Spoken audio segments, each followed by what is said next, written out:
L'échiquier international, soyez les bienvenus. 134e jour de bombardement. Gaza, l'agression sioniste poursuit sa récolte d'hémoglobine. D'ailleurs, le bilan s'alourdit avec presque 29 000 morts depuis le 7 octobre. Des bombardements donc à intervalles réguliers qui déclenchent un vent de panique chez les déplacés. Beaucoup de familles ont trouvé place dans des tentes de fortune alors que l'hiver est particulièrement rude cette année. Des familles séparées aussi, ne sachant pas si leurs parents sont encore en vie. Cela donne donc un tableau où la mort frappe à n'importe quel moment, si bien que certaines ONG internationales se voient contraintes de cesser l'envoi du personnel, de leur personnel médical en Cisjordanie. La tension monte également. L'armée sioniste envahit plusieurs localités. L'hôpital Ibn Sina de Jenin inquiet après un raid sioniste à proximité. Une situation donc qui inquiète à l'international. Il est notamment, par exemple, question de la Palestine au sommet de l'UA qui s'est ouvert aujourd'hui à Addis Abeba. Voilà le menu des discussions du jour pour votre échiquier international. Place au débat, c'est tout de suite.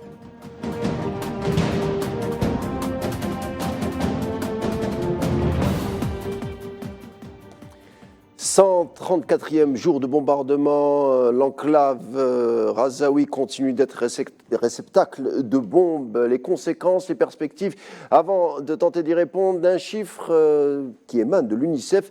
Les enfants représentent 47% de la population touchée à Gaza. L'agression sioniste a coûté la vie de près de 13 000 enfants depuis le 7 octobre, ce qui en fait l'une des guerres les plus meurtrières contre les enfants. On en parle avec notre invité du jour, c'est un ami de l'échiquier international. Il s'agit de Hassan Qassimi, analyste géopolitologue. Hassan Qassimi, bonsoir. Bonsoir, comment allez-vous? Vous allez bien et vous? Très bien, très bien. C'est un plaisir, Hassan Qassimi. Alors, Hassan Qassimi, je sais que vous êtes un observateur des médias internationaux, notamment de l'Hexagone. Alors, on va essayer de brosser l'échiquier international en commençant par le sujet des médias internationaux. Concernant le traitement du sujet Razaoui, alors, c'est la plateforme X qui diffuse cette donnée. En France, sur 46 journaux télévisés sur des chaînes principales, publiques et privées, en 29 heures d'antenne, le sort des habitants de Gaza n'a été évoqué que 5 minutes en une dizaine de jours, alors qu'on est presque à 30 000 morts. Comment vous l'expliquez? Vous savez que si on doit se référer à une dernière information qui est sortie sur la presse internationale, c'est que l'un des organes les plus importants de presse française, c'est l'AFP, l'agence France-Presse. L'agence France-Presse a reçu une missive, en fin de compte, pourrait considérer cela comme une injonction, des lobbies sionistes demandant impérativement aux autorités de l'AFP de ne plus présenter l'information telle qu'elle se présente sur le terrain, à savoir. Maintenant, il est demandé à l'AFP de mentir sur toute la ligne de bout en bout et de ne jamais présenter les Palestiniens comme étant des victimes et d'éviter de présenter l'information telle qu'elle se présente dans la réalité pour ne pas pointer du doigt l'entité sioniste qui est en train de commettre des carnages. Effectivement, vous savez, nous observons ce qui se déroule dans la société, sur le plan régional, sur le plan international depuis fort longtemps. Mais ce que nous observons actuellement à Gaza est difficilement supportable, pour ne pas dire insupportable. Et là, vous devez savoir, nous sommes dans l'horreur. Nous sommes dans l'horreur la plus absolue et nous sommes dans le feuilleton de la tragédie humaine du 21e siècle, jamais égalé dans le passé. Donc la situation elle est ce qu'elle est. Les lobbies. On a une petite coupure avec Hassan Qassimi, on va essayer d'y revenir dans quelques secondes si la régie se donne la peine de rentrer en communication avec Hassan Qassimi. En tout cas, je vous le disais, 134e jour de bombardement, ce sont principalement des enfants qui ont été touchés, 13 000 depuis le 7 octobre. L'UNICEF tire la sonnette d'alarme, ce sont 47% des victimes de la population razaoui. Alors justement, on a récupéré Hassan Qassimi. Hassan Qassimi, vous m'entendez? Oui, je reviens, je ne me suis pas égaré.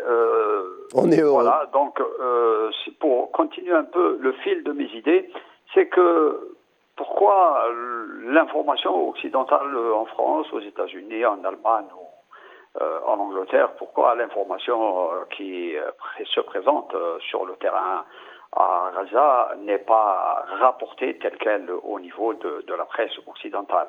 Et là, la preuve, elle est là, et personne ne peut nous démentir ou nous contester.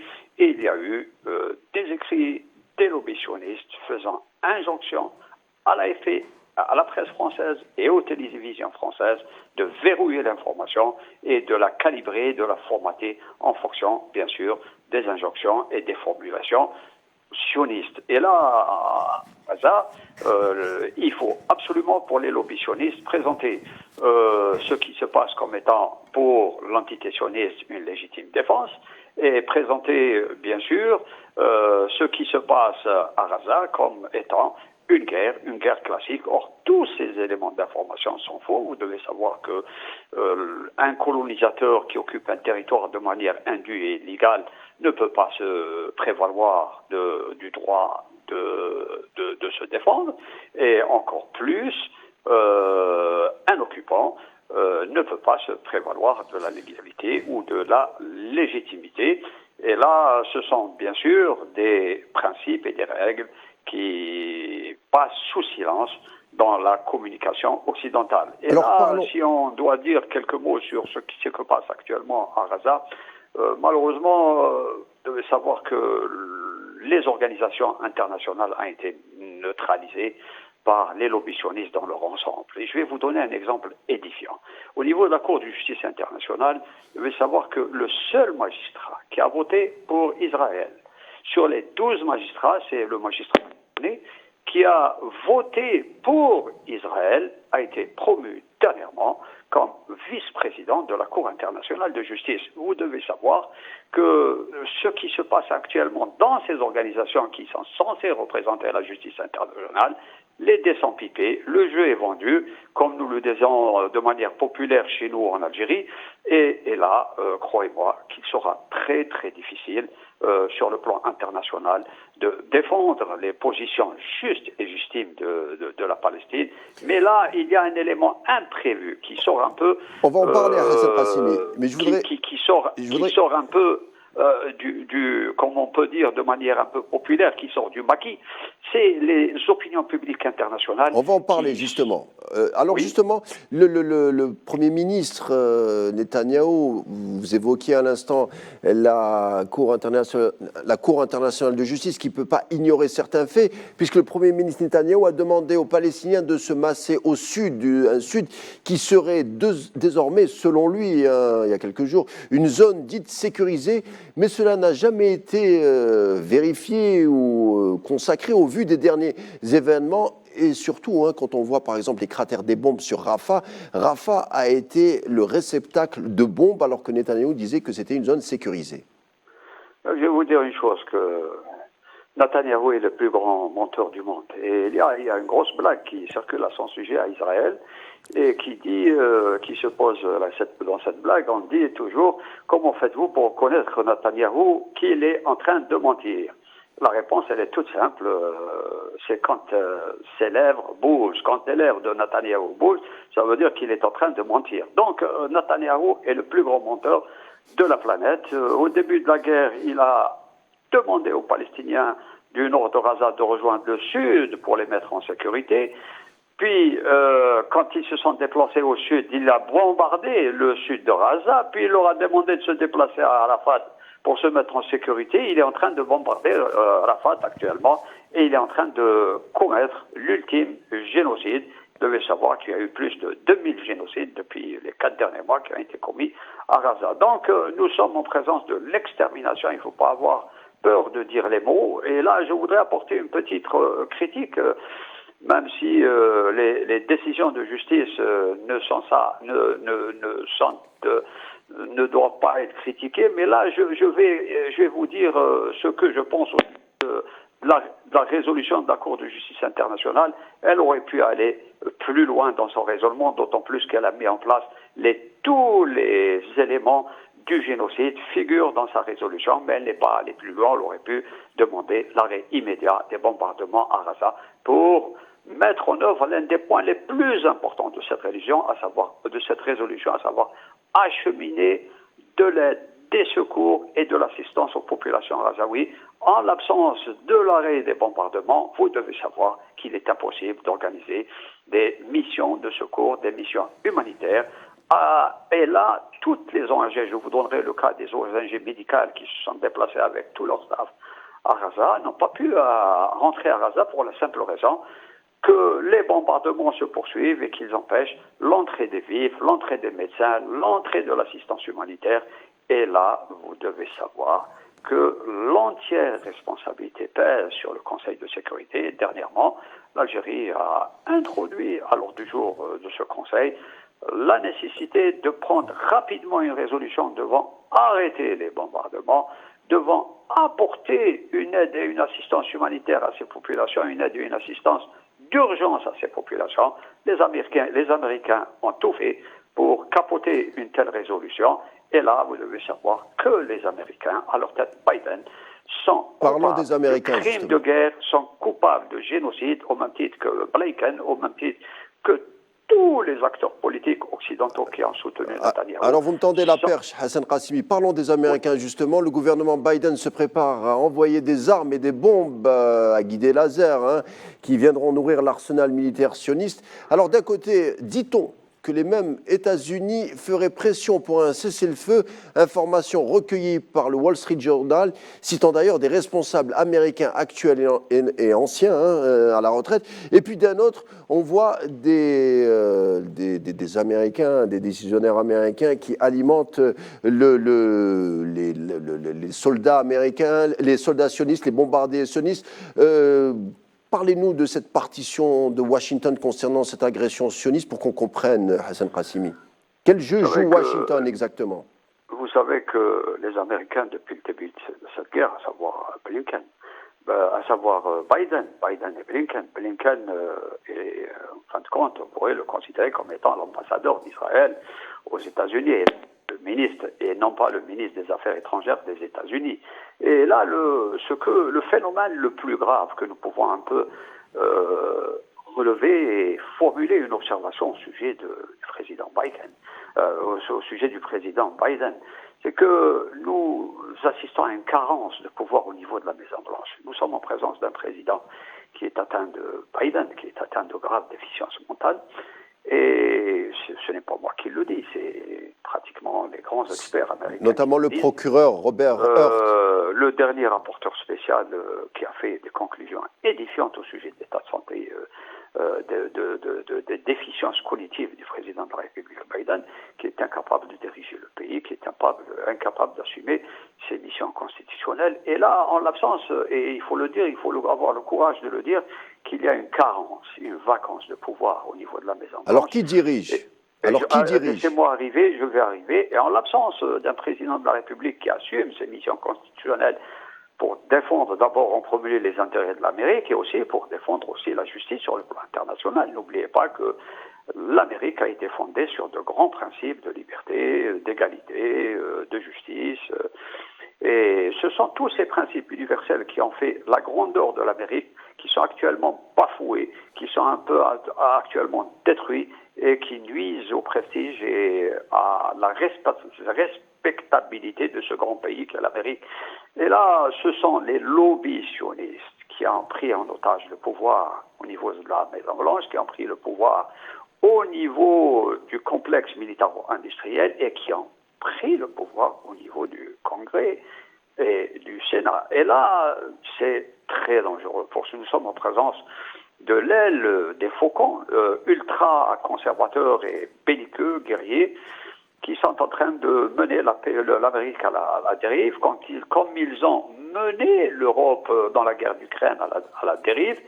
Et en quelque sorte, l'Amérique s'est laissée emprisonner par des lobbies sionistes qui sont en train de mettre à mal le monde, qui sont en train de commettre des génocides, des crimes de guerre contre l'humanité, il y a quelque chose de très important que nous ne devons pas oublier, c'est que l'impunité n'est pas éternelle. Tôt ou tard, ces gens-là seront poursuivis par la justice internationale. Même actuellement, la Cour de justice internationale et le tribunal pénal international ont été verrouillés, je le dis, j'ai le courage et la force de le dire très haut et très fort, que ces deux institutions internationales sont présidées par la Cour internationale de justice. Elle est présidée par un fonctionnaire du département d'État américain et le tribunal pénal international est également présidé par un Anglais. Ce sont les représentants de deux empires coloniaux qui sont censés prononcer la justice sur le plan international. Alors, Hassan et là, Qassimi, vous devez savoir, à ce sujet, il y a eu beaucoup d'injustices pour la simple raison, pour des faits anodins. On a délivré des mandats d'arrêt internationaux contre des dirigeants africains, contre Poutine et contre Netanyahou qui est en train de tuer plus de 30 000 personnes. On attend toujours ce fameux mandat d'arrêt international qui est dans le tiroir du président du tribunal pénal international et qui attend, bien sûr, à ce qu'il soit instruit par ses tuteurs, les Américains et les lobbies sionistes. Alors Hassan Qassimi, à l'instant, vous nous parliez du complexe militaro-industriel qui aurait ces leviers, cette pression sur la politique étrangère américaine, mais il y a une autre Amérique, il y a l'Amérique de Washington, des lobbies, etc. Vous l'avez bien décrit il y a quelques secondes. Et puis il y a une autre Amérique, celle peut-être des universités. Par exemple, l'Université de Californie a décidé de retirer aujourd'hui d'énormes investissements à l'endroit de l'entité sioniste aux États-Unis. Vous savez, les grandes universités sont très riches et ont des plans d'investissement différents et divers. Ils peuvent investir dans beaucoup de secteurs. Et donc, l'Université Davis en Californie cesse tout investissement avec des entreprises ayant un lien avec l'entité sioniste. Pour rappel, le désinvestissement des universités américaines par le passé ont joué un rôle pour la fin de l'apartheid de l'Afrique du Sud. Est-ce que selon vous, on ne serait pas malgré tout au début de quelque chose, un mouvement populaire occidental qui viendrait peut-être faire pression sur leur gouvernement pour que cesse toute solidarité avec l'entité sioniste? Vous devez savoir, il faut rappeler une chose, c'est que les lobbies sionistes ont un ancrage aux États-Unis qui est très puissant, très fort. Des lobbies financiers, économiques qui sont un peu présents au niveau de tous les rouages des institutions publiques des États-Unis. Et là, je pourrais même vous dire que ces lobbies sionistes peuvent vous empêcher même aux États-Unis, quand ils voudront fermer les robinets, vous empêcheront peut-être même de respirer. Mais là, ce qui est en train de se dérouler actuellement et qui va à contre-courant des manœuvres sionistes aux États-Unis, c'est qu'il y a une opinion publique internationale aux États-Unis qui est en train de se réveiller, qui est en train de s'organiser, qui prend de l'ampleur et qui s'élargit au niveau presque de tous les États et qui ne cautionne plus ce que fait la Maison-Blanche, ce que fait Biden.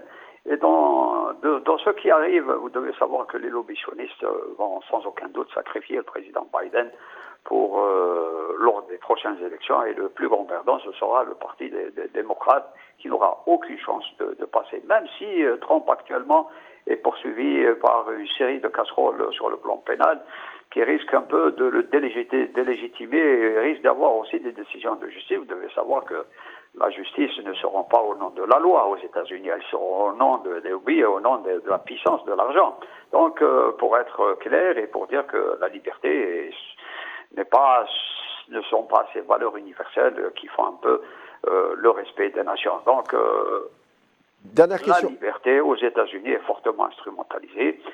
Ce sont les lobbies de l'argent, les lobbies sionistes qui désignent les présidents aux États-Unis. D'ailleurs, les États-Unis, ce n'est pas une démocratie. On a toujours servi sur un plan royal ce fameux concept de démocratie à l'américaine. Et vous devez savoir que l'Amérique est une dictature d'un parti unique qui s'appelle le Parti démocrate républicain et qui est dirigé par des lobbies sionistes. En fin de compte, vous avez un seul parti, c'est le parti des sionistes, qu'il soit républicain ou démocrate, ce sont toujours derrière les vitrines et derrière le rideau, ce sont toujours les lobbies sionistes qui tirent les ficelles. Et vous avez vu, aux postes les plus importants, ce sont des sionistes qui sont désignés et qui vont jusqu'à déclarer devant l'opinion publique internationale, l'opinion publique d'abord américaine, qui a été euthanasée, qui a été anesthésiée, disant que le cas de Blinken, qu'il agit quand il se déplace en Israël, il ne se déplace pas en tant que représentant de l'État américain, mais qu'il se déplace en tant que juif. Donc vous avez vu la manière avec laquelle il y a un peu ces lobbies sionistes sont en train d'humilier les États-Unis, sont en train d'humilier l'Amérique et sont en train de mener l'Amérique à la dérive. Alors Hassan Qassimi, dernière question, c'est vrai qu'on parle du rôle peut-être critique ou préjudiciable des États-Unis d'Amérique dans cette équation au Moyen-Orient, mais qu'en est-il des pays arabes? Hassan Qassimi, on est obligé d'en parler, de ces pays arabes qui sont riches, qui ont des armes, qui ont des services de renseignement et qui sont quand même assez ternes concernant la souffrance palestinienne. Qu'est-ce que vous en pensez? Je vais vous dire en termes très crus que ce ne sont pas des pays arabes, ce sont des pays sionistes, qu'ils n'ont plus cette faculté de vouloir être les représentants dignes de la nation arabe. Donc c'est des pétromonarchies sionistes qui ont vendu leur âme, qui ont vendu leur identité, qui n'ont plus rien sur le plan de l'identité, sur le plan de la nation, sur le plan de l'histoire. Ils n'ont plus rien à défendre. C'est des entités qui sont en train de se prostituer pour rester au pouvoir. C'est des monarchies, d'abord, qui ne sont ni constitutionnelles ni républicaines, qui ont été imposées. D'ailleurs, c'est une production et c'est une fabrication des Anglais ou des Américains au Moyen-Orient et qui sont là pour servir un peu les intérêts de l'entité sioniste. Maintenant, pratiquement tout le Moyen-Orient a été transformé en province et arrière-cour des lobbies sionistes américains, qui fait qu'ils sont les premiers, ces monarchies du Moyen-Orient, elles sont les premières à vouloir détruire la Palestine, à offrir encore une autre fois et une dernière fois, offrir la Palestine sur un plateau d'argent aux sionistes. Et tout ce qui se passe actuellement, les pourparlers de paix qui sont en train de se dérouler aussi bien au Qatar ou en Égypte, devez savoir que ce sont des pourparlers de paix qui se font en l'absence des Palestiniens, et on veut encore une fois égorger les Palestiniens, on veut encore une fois assassiner les Palestiniens pour vouloir nous présenter la fameuse trouvaille de Netanyahou de vouloir donner et de Biden de vouloir donner un État aux Palestiniens. On ne veut pas donner un État aux Palestiniens, et on veut donner un territoire en guise de croupion pour le faire passer comme un État futur des Palestiniens. Et là, croyez-moi, que la bataille sera encore longue, et le grand perdant, ce sera l'entité sioniste qui est un greffon qui a été installé au Moyen-Orient, et c'est un greffon, et vous devez savoir que dans le temps, les greffons ne tiennent pas et sont rejetés parce que ce sont des corps étrangers. Et croyez-moi que les Palestiniens auront leur État, et que les populations, maintenant je ne parlerai plus des monarchies sionistes du Moyen-Orient, mais je parlerai des populations arabes qui reviendront très fortes pour balayer un peu cette pourriture qui est en train de souiller un peu l'honneur et le prestige de la nation arabe. Voilà, on termine sur une note positive, signé Hassan Qassimi, vous l'avez entendu, Hassan Qassimi avec des mots bien crus, mais c'est pour ça qu'on l'apprécie. Hassan Qassimi, merci d'avoir été avec nous à l'Échiquier International. Merci pour vos analyses. Je vous dis à très vite. L'Échiquier International arrive à sa fin. Tout de suite, la suite des programmes sur Al24 News, et je vous retrouve demain, même heure et même chaîne. D'ici là, portez-vous bien.